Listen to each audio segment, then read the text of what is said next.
की आमचे इथले जिल्हा प्रमुख बाबुराव धुरी आणि विधानसभा प्रमुख रुपेश राऊळ यांच्या प्रयत्नातून सावंतवाडी वेंगुर्ले ह्या नगरपालिकेचं महाविकास आघाडीची चर्चा पूर्ण झालेली आहे आणि सावंतवाडी नगरच्या नगराध्यक्षपदी महाविकास आघाडीच्या सीमाताई मटकर ह्या आमच्या उमेदवार म्हणून आज आम्ही त्यांचा उमेदवारी अर्ज दाखल करतो आहे।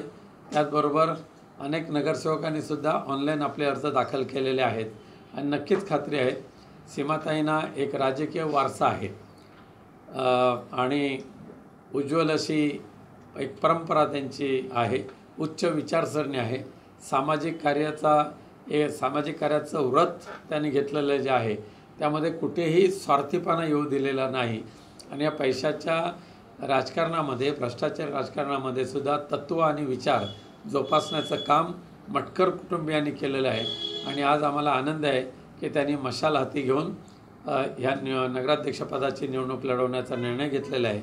सावंतवाडीकर मटकरताईंच्या कार्याची चांगली ओळख आहे सावंतवाडीकरांना आणि नक्कीच सावंतवाडीकर आपला आशीर्वाद मशाल चिन्हाच्या माध्यमातून मटकरताईंना देतील अशी मला खात्री आहे। वेंगुर्ल्यात विलास गावडे काँग्रेसचे, सावंतवाडीत साक्षी वंजारे आणि यानंतर कणकवलीत पण काँग्रेसने सोबळाची भाषा केली, त्यामुळे काय मतविभाजनाचा फटका बसू शकतो का? नाही, काँग्रेसच्या वरिष्ठ पदाधिकाऱ्यांची सकारात्मक चर्चा चालू आहे आणि त्यामध्ये कोणती बाधा येईल असं मला वाटत नाही। कुठली आघाडी तर शिवसेना काँग्रेस NCP आघाडी होईल।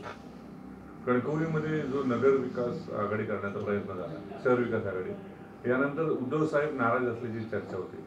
नाही, कणकवलीमधली नगरविकास आघाडी कुठल्याही राजकीय पक्षाला घेऊन केलेली नाही। प्रथमतः तिथे जो ह्या पालकमंत्र्यांच्या माध्यमातून जो हैदोस घातला जातो शहरामध्ये, शहरवासियांचं नव्हे जिल्हावासियांचं जीवन जगणं मुश्किल झालेलं आहे। सगळ्या स्तरावरच्या लोकांना खूप त्रासदायक हे पालकमंत्र्याचा कारभार झालेला आहे।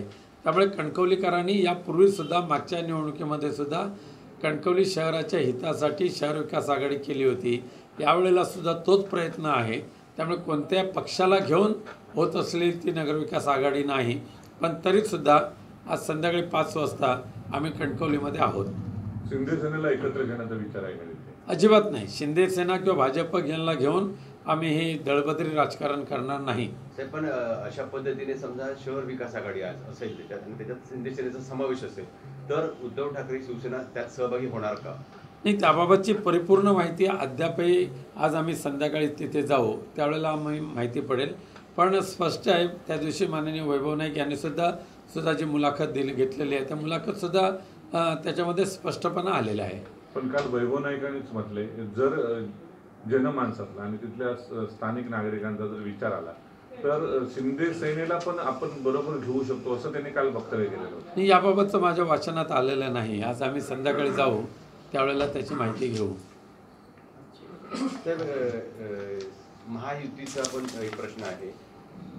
रवींद्र चव्हाण प्रदेश अध्यक्ष आहे, त्यांनी म्हटलंय की इथे स्वबळावर निवडणुका लढवल्या जातील। मात्र राणेंचा आग्रह आहे की त्या युतीच्या माध्यमातून व्हावं। तुम्हाला वाटतं का या दोन नेत्यांमध्ये कुठेतरी समन्वय नाही? नाही, समन्वय नारायण राणे आणि रवींद्र चव्हाण यांचे 2 ग्रुप सरळ एकमेकाच्या विरोधात तुटून पडलेले आहेत आणि दोघेजण एकमेकाला पोखरण्याचं काम करत आहेत। खास करून नितेश राणे निलेश राणे यांनी तर विडा उचललेला आहे, तू मोठा की मी मोठा याबाबतचे दाखवण्यासाठी, आणि पैशाचा दुरुपयोग करतायत, सत्तेचा दुरुपयोग करतायत आणि स्वतःचे कार्यकर्ते तयार करण्याची हिंमत नसल्यामुळे इतर पक्षाचे कार्यकर्ते विकत घेण्याचं काम करतायत। एकीकडे लोक पक्ष सोडून जात आहेत उभाटा आणि अशा वेळी निवडणुकीला सामोरे जाताना कसे जाणार? नाही, पक्ष सोडून गेलेल्यांची आम्हाला चिंता नाही आहे। जे स्वार्थी आहेत, पैशाला हपापलेले आहेत ते सोडून जात आहेत, पण जे खऱ्या अर्थाने निष्ठावान आहेत त्यांची फळी आमच्याकडे अजून खूप मोठी आहे। साहेब, राजकीय सोडून अन्य एक प्रश्न, पार्थ पवारांचा जो जमिनीचा व्यवहार झाला तो रद्द करण्यात आला आणि त्याच्यानंतर 42 कोटीचा जो टॅक्स बसणार होता यावरच त्या खात्याने नोटीस पाठवलेली होती कंपनीला आणि त्या खात्याचे मंत्री बावनकुळे म्हणतायत ही नोटीस का पाठवली असं त्यांनी प्रश्न उपस्थित केले। खरं म्हणजे अजित पवारांचे सुपुत्र पार्थ पवार यांनी जो पुण्यातील जमीन घोटाळा केलेला आहे तो महाराष्ट्राच्या इतिहासातील आजपर्यंतचा महाघोटाळा जमीन हे आहे व्यवहार आहे. त्यामुळे त्या एकदा का संपूर्ण लिखित स्वरूपात जो एक करार झाला त्याची स्टॅम्प ड्युटी भरून घेतली फक्त 500 रुपये. आणि असा झालेला करार केवळ आणि केवळ अजित पवारांच्या तोंडी सांगण्यावरून रद्द होऊ शकतो का? आम्ही रद्द केला, पण रद्द करण्याची प्रोसिजर जी आहे ती तुम्हाला पूर्ण केल्याशिवाय रद्द कसा होऊ शकतो? त्यामुळे तोंडी बोलले म्हणजे रद्द झाला असं होऊ शकत नाही. ह्या जमीन घोटाळ्यामध्ये ज्याने गैरव्यवहार केलेले आहेत त्यांची SIT मार्फत सखोल चौकशी करावीच लागेल. आणि ही चौकशी पूर्ण होईपर्यंत माननीय अजित पवार यांना उपमुख्यमंत्रीपद आणि अर्थमंत्रीपदावर राहता येणार नाही. त्यांचा राजीनामा घेऊनच चौकशी करावी ही महाराष्ट्रातल्या जनतेची मागणी आहे. त्याच्याच काउंटर प्रश्न, 2% टॅक्स जो आहे तो भरणं आवश्यक आहे नियमानुसार. 42 कोटी आणि 1% 43 कोटी होतात. हे कुठेतरी सरकारच्या तिजोरीत जमा होत असताना त्याच खात्याच्या मंत्र्यांनी अशा पद्धतीने अधिकाऱ्यांना विचारणं कितपत योग्य वाटतं आपल्याला? 100% चुकीचं आहे. केवळ आणि केवळ बावनकुळेने सुद्धा त्यांच्या खात्यामध्ये आजपर्यंत फक्त 42 एकरसाठी 500 रुपये भरून घेतल्याचं एकत्र उदाहरण असेल तर सांगावं. आणि मग महसूल खात्याने आपला रेव्हेन्यू वाढवण्यासाठी जर कायदेशीर कारवाई केली असेल तर त्यांना झापण्याचं काम जर महसूल मंत्री करत असेल तर त्या महसूल मंत्र्याचं न ऐकता महसूल कर्मचाऱ्यांनी आपली कारवाई करावी असं मी त्यांना सल्ला देईन. इंजिनियर दमाने यांनी काल पत्रकार परिषदेत अजितदादांनी सगळीच पदं सोडावी आणि उपमुख्यमंत्री पदाचा राजीनामा देण्याची मागणी केलेली होती. नंतर अजितदादांनी रात्री उशिरा असं म्हटलंय की माझ्या सद्विवेक बुद्धीला पटेल तो मी निर्णय घेणार. अजून सद्विवेक बुद्धी आणखी कोणती वापरणार आहात तुम्ही? अजून काय हवंय? तुमचा स्वतःचा सक्का मुलगा आहे, त्याच्या कंपनीने केलेली भानगड ही तुमच्या वाचनात आलीच असेल, निदर्शनास आली. आणि ज्या जिल्ह्याचे तुम्ही पालकमंत्री आहात त्या जिल्ह्यामध्ये जर असा गैरव्यवहार झाला असेल तर अजून सद्विवेक बुद्धी अजून काय वापरणार आहे? याबाबत आहे. या दोन्ही प्रकरणात शेवटचा प्रश्न, तुमची भूमिका काय आहे?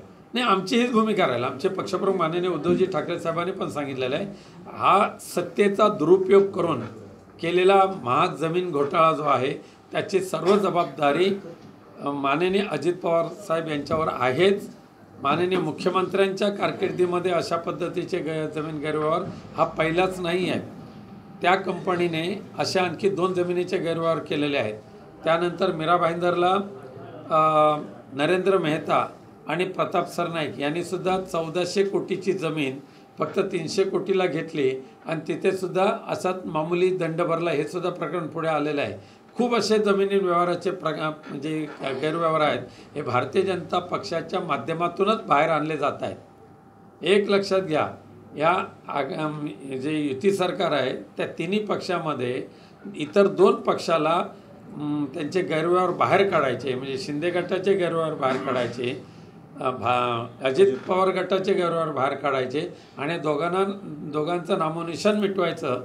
हा पण भारतीय जनता पक्षाने उचललेला असल्यामुळे आणि त्यांच्याकडे पूर्ण सत्ता असल्यामुळे, इंटेलिजन्स ब्युरो त्यांच्याकडे असल्यामुळे ह्या दोघांची कुंडली आता समोर आलेली आहे. आघाडीची मतं विभागली जावी म्हणून कुठेतरी काँग्रेसचे उमेदवार उभं करण्याचं काम भाजपकडनंच होतंय असा एक आरोप होतो किंवा चर्चा आहे राजकीय वर्तुळामध्ये, त्याकडे कसं? पण काँग्रेसच्या वरिष्ठ नेतृत्वांमध्ये वर आमचा विश्वास आहे. त्यांनी तशा पद्धतीने आम्ही त्यांच्या कानावर ही गोष्ट घातलेली आहे आणि त्यांनी सांगितलेलं आहे की योग्य ते आम्ही दखल घेऊ. 4 नगरपालिकांच्या निवडणुका होत आहेत. प्रचारासाठी शिवसेनेकडनं कोण कोण नेते येणार? स्वतः उद्धव ठाकरे येणार आहेत? माननीय पक्षप्रमुख उद्धवजींचा अजून दौरा ठरलेला नाही, पण जसं आवश्यकता भासेल तसं आम्ही नियोजन करू.